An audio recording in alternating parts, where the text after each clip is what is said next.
petite séquence vidéo, au cours de laquelle nous allons tout simplement voir la lumière que vous connaissez. C'est une onde et c'est une particule. La lumière, elle est en même temps une onde et une particule. On parle de dualité onde-particule. Dualité onde-particule. Alors, on va expliquer tout ça. La lumière, tout le monde sait ce que c'est que la lumière. La lumière du jour, la lumière dans votre maison, la lumière dans... Voilà, la lumière, en fait, c'est une onde et en même temps, c'est une particule. On parle de dualité onde-particule. Alors, comment le sait-on? Pourquoi le dit-on? Comment en est-on arrivé à le dire?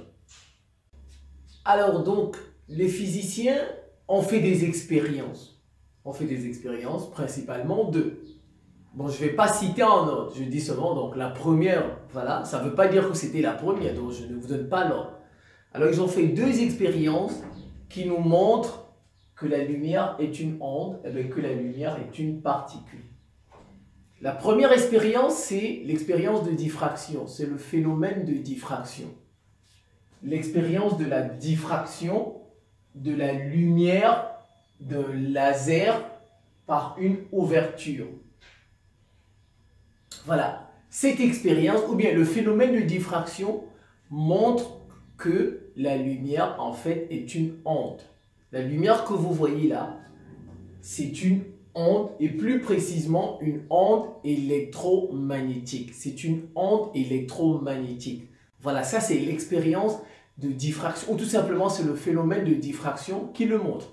Alors donc la seconde, on va dire comme ça, expérience, c'est, ou bien le second phénomène, c'est l'effet photoélectrique. L'effet photoélectrique, ou bien l'expérience qu'on appelle l'effet photoélectrique, ou bien le phénomène qu'on appelle l'effet photoélectrique, nous montre que la lumière, en fait, est une particule.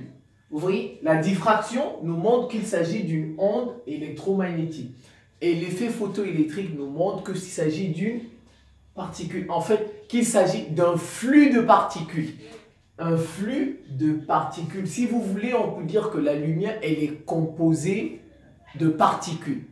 Et ces particules, on les appelle encore de quanta, les quanta. Elle est composée de quanta. Les quanta, c'est le pluriel de quantum. T-U-M, donc quantum. Quanta, c'est le pluriel de quantum. En fait, la lumière est composée de particules. La lumière, en fait, c'est un flux de particules. La lumière est composée de quanta.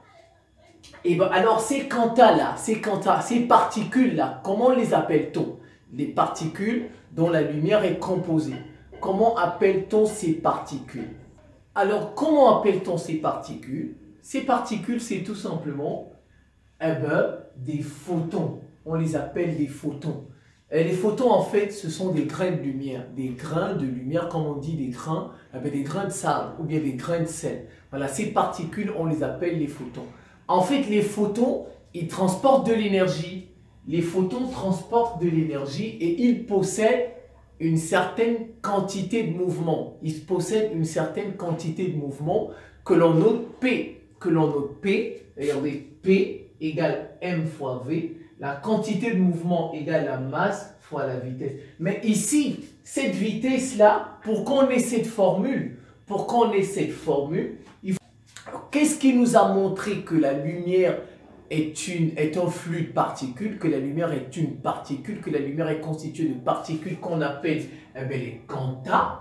Les quanta, en fait, c'est l'effet photoélectrique. C'est cette expérience qui montre que la lumière est composée de particules. Et ces particules, on les appelle les quanta, on les appelle les photons, et les photons transportent de l'énergie et ils possèdent une certaine... Voilà, et que les photons ont une certaine quantité de matière, P qui est égale à M fois V. Surtout ne pas oublier que la masse des photons est nulle. La masse des photons est nulle. Mais ici, quand on dit P est égal à M fois V, pour qu'on ait cette formule, il faudrait que la particule ne soit pas relativiste. Il faudrait que la particule ne soit pas relativiste. Ça voudrait dire quoi? Il faudrait que la vitesse de la particule, pour que on applique cette formule, la vitesse de la particule doit être supérieure à celle de la lumière. Donc V ne doit pas être faible par rapport à C. Vous voyez, c'est ça. V ne doit pas être faible par rapport à C. V ici, c'est la vitesse de la particule et C, c'est la vitesse et la célérité de la lumière. Donc, pour que nous ayons cette formule, il faudrait que la particule ne soit pas relativiste. Ça voudrait dire qu'il faudrait que sa vitesse soit supérieure à celle de la lumière, à celle de C. C, c'est la célérité de la lumière. Alors, vous voyez que finalement, la lumière, en fait, elle a deux natures. Elle a deux caractères. La lumière a deux natures, elle a deux caractères. Une nature ondulatoire, c'est une onde, ou bien on dit encore un caractère ondulatoire, et une nature corpusculaire, ou bien une nature particulaire. Donc je reprends, la lumière, elle a finalement deux natures, ou deux caractères. On peut dire nature ou caractère ondulatoire, c'est le phénomène de diffraction qui nous le montre. Elle a une nature ou un caractère particulier, on dit encore corpusculaire, c'est l'effet photoélectrique qui nous le montre. Ah ben voilà. Donc vous voyez, c'est ce qu'on appelle finalement la dualité onde-particule. Vous voyez, cette double nature, ce double caractère de la lumière, en fait, c'est ce qu'on appelle tout simplement la dualité onde-particule. La dualité onde-particule, tout simplement. Voilà. Alors maintenant, Louis de Broglie. Louis de Broglie, qu'est-ce qu'il va faire? C'est un physicien. Il va utiliser cette dualité onde-particule. Il va l'étendre à toutes les particules microscopiques, à toutes les particules élémentaires. Je reprends. Que fait Louis de Broglie? Louis de Broglie, il va utiliser cette dualité onde-particule de la lumière. Il va l'étendre à toutes les particules maintenant, à toutes les particules microscopiques, à toutes les particules élémentaires, notamment les neutrons, les protons, les électrons, etc. Pour ne citer que les trois. À toutes les particules microscopiques, électrons, neutrons, protons, etc. En fait, cela revient à dire quoi? Ça veut dire quoi, ce que Louis de Broglie dit? Il dit en fait tout simplement que les particules, en fait, que ce soit protons, électrons, neutrons, etc., les particules, en fait, sont des ondes, et plus précisément des ondes de matière.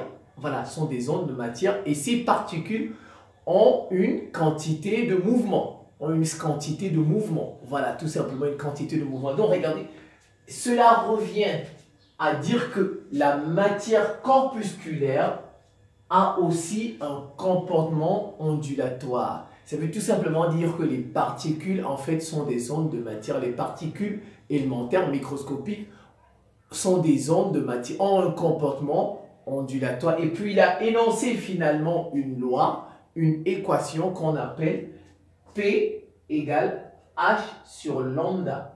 P égale H sur lambda. P, c'est quoi? C'est la quantité de mouvement. C'est la quantité de mouvement. H, c'est la constante de Planck. H, c'est la constante de Planck. Et lambda, c'est la longueur d'onde et son unité, eh ben, c'est le mètre. Lambda, c'est la longueur d'onde, c'est son unité, c'est le mètre. La constante de Planck, c'est une constante. C'est un nombre. Et son unité, c'est SI, système international. La quantité de mouvement, c'est kilogramme fois mètre par seconde. Kilogramme fois mètre par seconde. Voilà un peu la leçon. La lumière est une onde. La lumière est une particule. En fait, la lumière, elle est les deux. Elle est en même temps une onde et une particule, comme je vous l'ai montré. Je vous l'ai démontré dans la leçon. On parle de dualité onde-particule. Je vous remercie pour votre attention et à très bientôt.